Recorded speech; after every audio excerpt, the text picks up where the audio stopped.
Aloha, beautiful cosmic family. Cosmic love here with some really awesome miracle light, sunlight that just showed up. We don't even have to stage these things. The elementals are just working with us so fully. So, I'm wearing these two red hats on my head for a reason, and I'm going to drop in with the energies of the eclipses that are through our human family, our human consciousness right now. Just have a little bit of battery power on the phone. And this morning I posted on my Facebook page a recording from the Spreaker, the podcast account, about a prophecy of the Hopis as told from the perspective of John Kimmey. John Kimmey was the carrier of the Hopi cloth as spokesperson for the Hopi people, and he passed on. I had the divine opportunity to meet John Kimmey in 2010, and it's deeply related to everything that is unfolding now. So with this little battery power, I made some notes this morning to read. If you want to listen to John Kimmey's whole recitation of the Hopi prophecy, it's posted on my wall. It's a Spreaker recording podcast. You can tune in and check that out. And this is just a really important piece for us to understand what is happening right now and why I'm wearing these red hats on my head. What's happening inside of us now and how we can align with the energies that we may be finding challenging. A1! Hey, aloha. These energies that we may be finding somewhat challenging inside of ourselves. So when we have a deep understanding of what is happening, then we can navigate really well. So if this love stream is helpful, please share it. And this is about the two red hats. So these two red hats fell in May while the Golden Pod and we were spending a little time in Venice Beach, California, and really mystical times of decoding our blueprint, of collapsing our polarities into the singularity inside of ourselves. Gabriella, mwah, love we so much.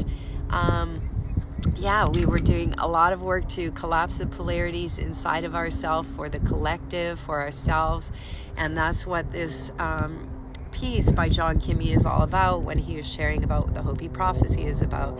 So the fact that these two red hats fell from the sky on that miracle coordinate day while I was coming to a stoplight was pretty profound, especially having a deep dance, a soul purpose with the Hopi on this journey around the grids. And so here it is. If we're trying to understand what's happening in our journey right now, it's all in the prophecy. I wrote it in my little unicorn book from Miss Symphonic. Grandfather David, so this was John Kimmey's writing. Grandfather David, my Hopi teacher, told me, one day you will wake up and it will be too late to make your changes. The red hat people will come out of the west.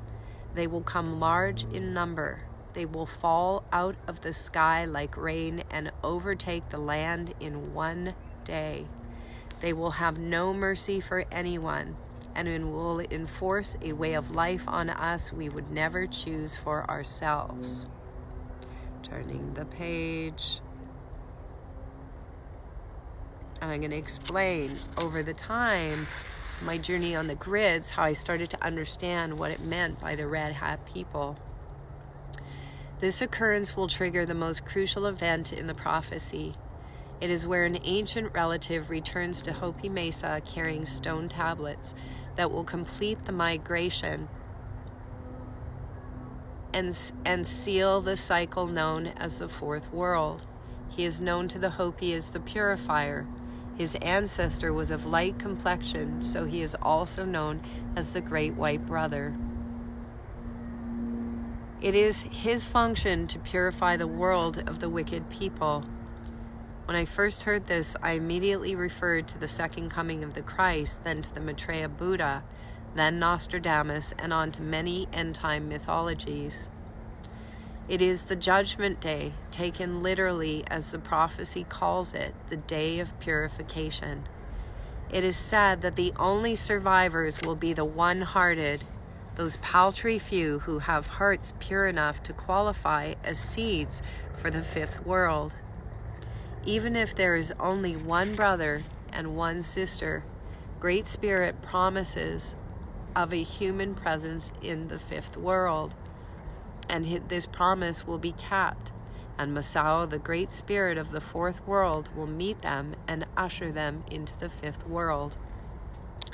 Our spiritual connection with our Mother Earth and a sense of common destiny with her will be challenged. Each will be tested. The prophecy instructions explain that our relationship with our Earth is fundamental to our being. We must embrace her spirit and take our instructions from her. The consequence of choosing to remain with our mother will be an ever-growing connection with all biological life forms. We will become true Terrans.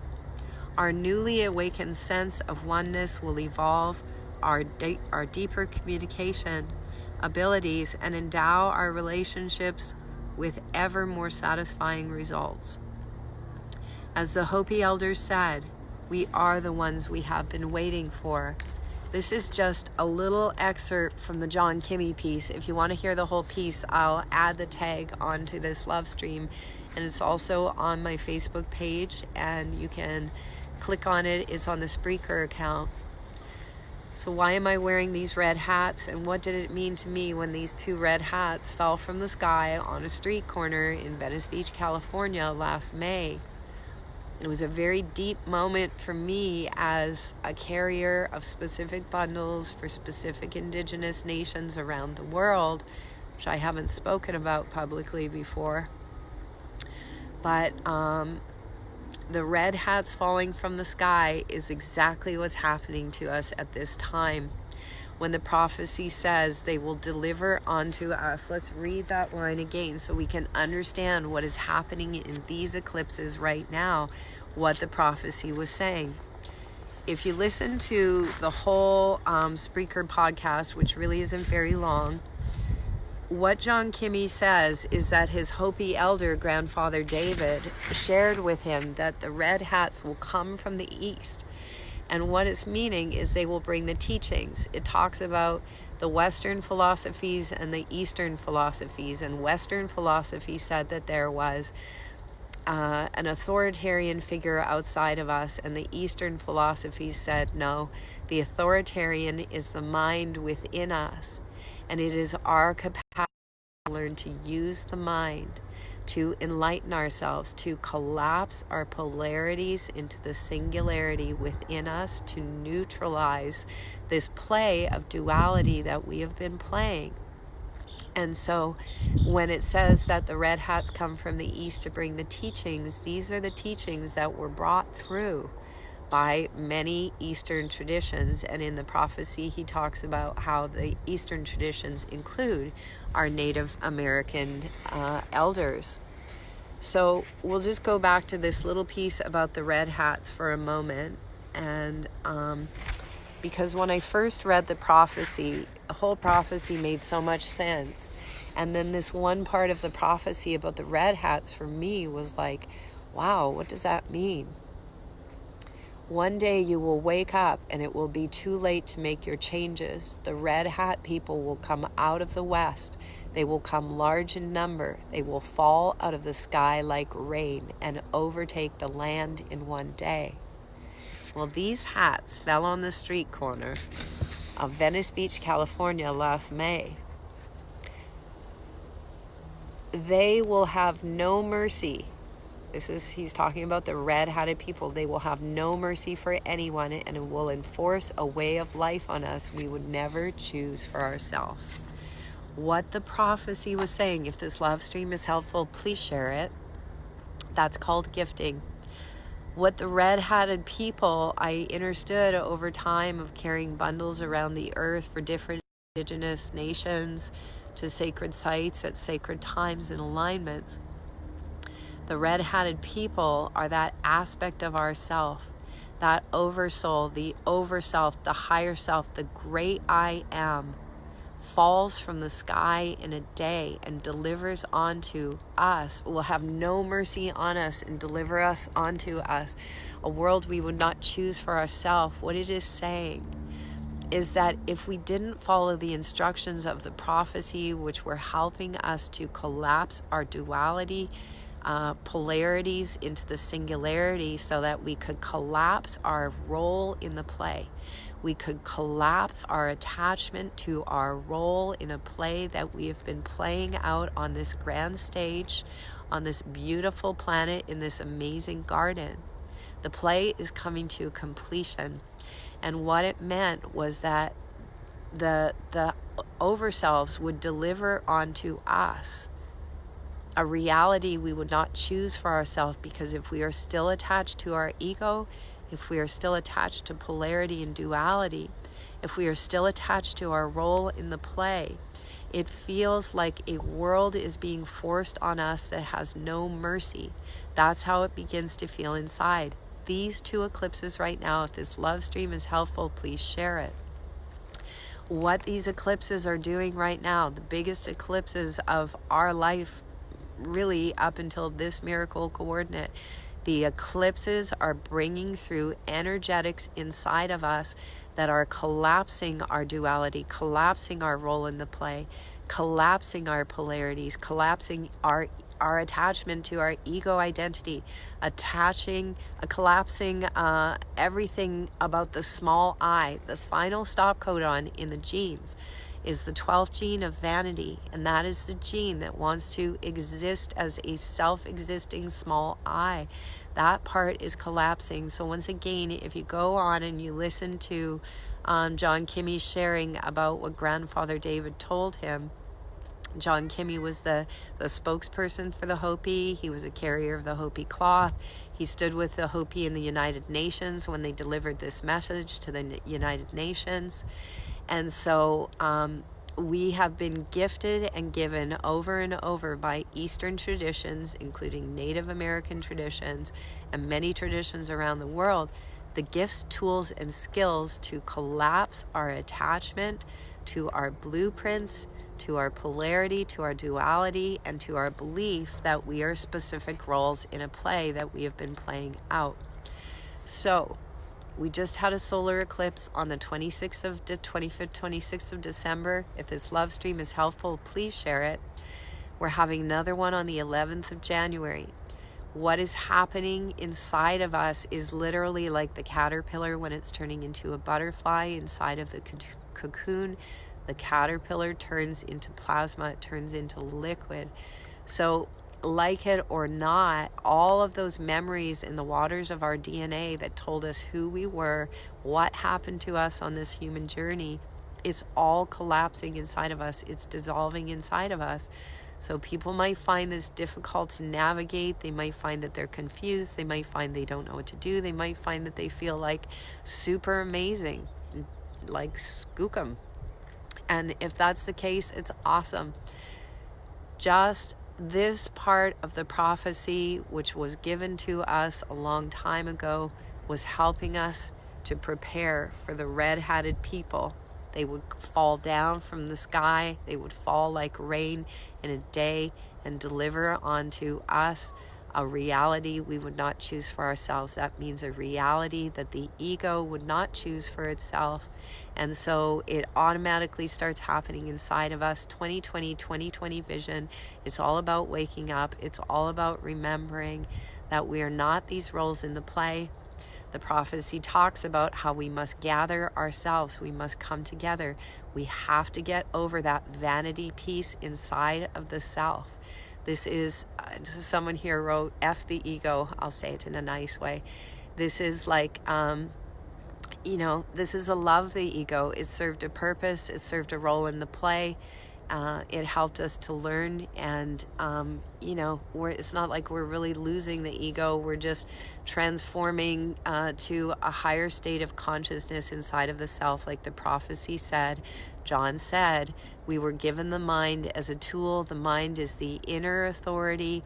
The mind is to be used in order to find enlightenment within the self. Each individual has a unique path.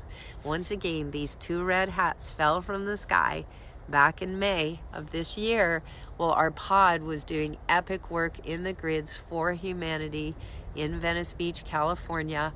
And there's no one outside of ourselves to blame for what we're experiencing and feeling inside of ourselves.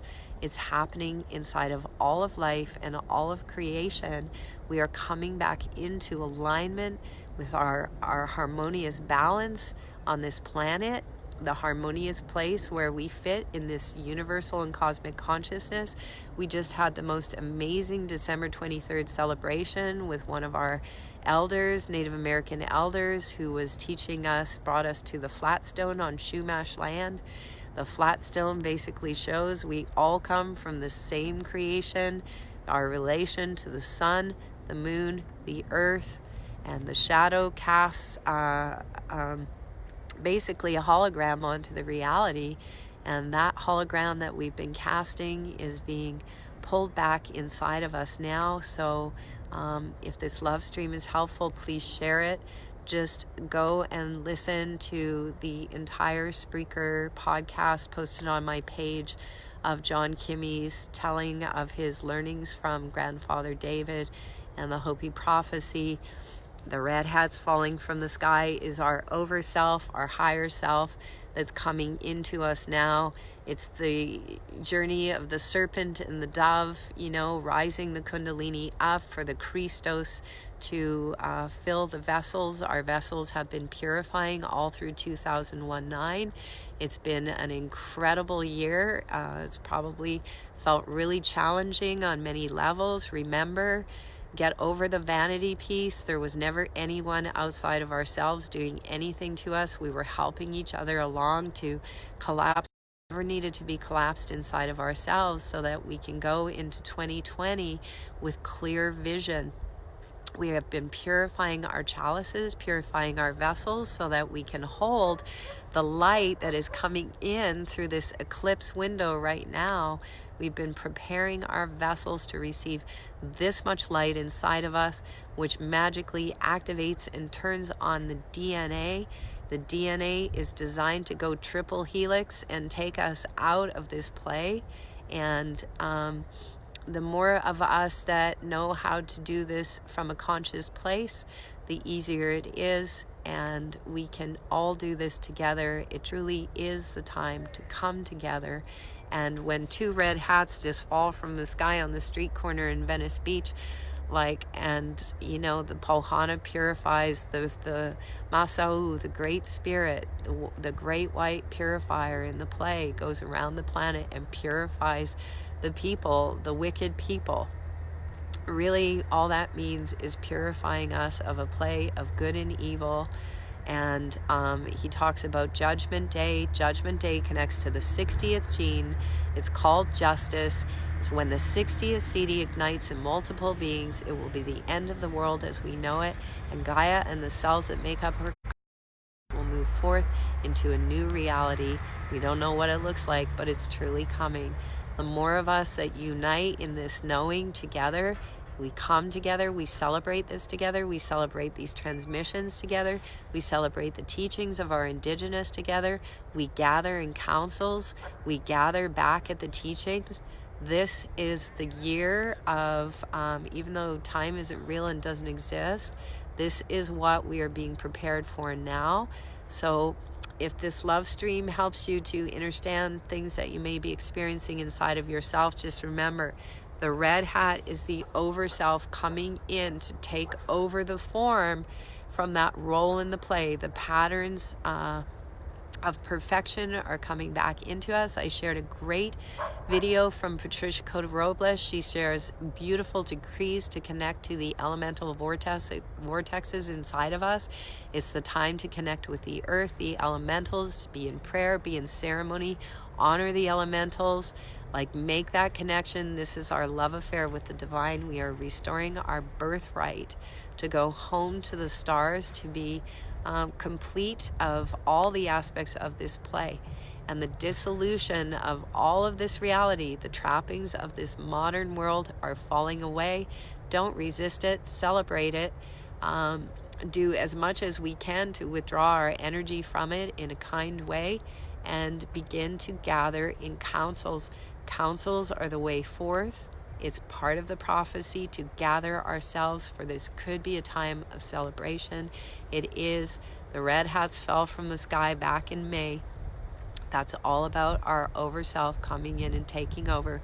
It's nothing outside of ourself. As the prophecy said, the mind is the inner authority.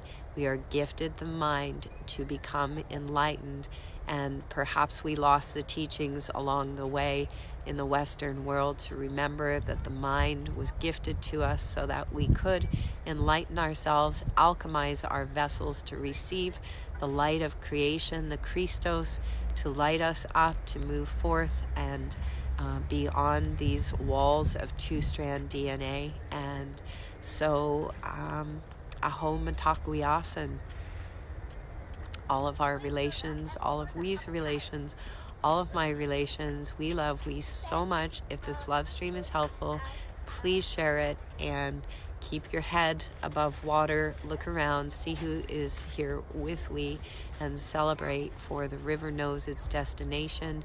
It is flowing fast, and it is a time of celebration. So much cosmic love. Oh, and being guided to make offerings coming up, a 9-week and a 12-week offering, meditations that are coming through to remember how to fly our 9-arc Merkabas, our light ship Merkabas. So stay tuned. If you're interested in hearing more, just make a little note here in the notes, and or send me a message through Messenger or at peaceloveandmiracles@gmail.com if you're interested in coming on the mailing list to know what the offerings will be, to help us navigate these realms of spirit and physicality, the Sophionic harmonic, where the particle and the wave converge. We are lighting up our interdimensional gifts and becoming supernatural again. So let's take this on together. Let's celebrate. It's real. And let the magic and the miracles flow.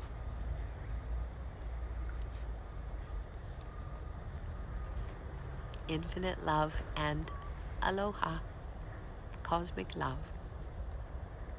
and unity and grace. So many people love that name. They keep saying, I love your name, Unity Grace. And I'm like, great, let's call it Cosmic Love, Unity Grace, or Unity Grace, Cosmic Love, whatever. It's all just essences to guide us home to our birthright, to the stars. All right, remember, if the love stream is helpful, please share it. That's called gifting. Aloha.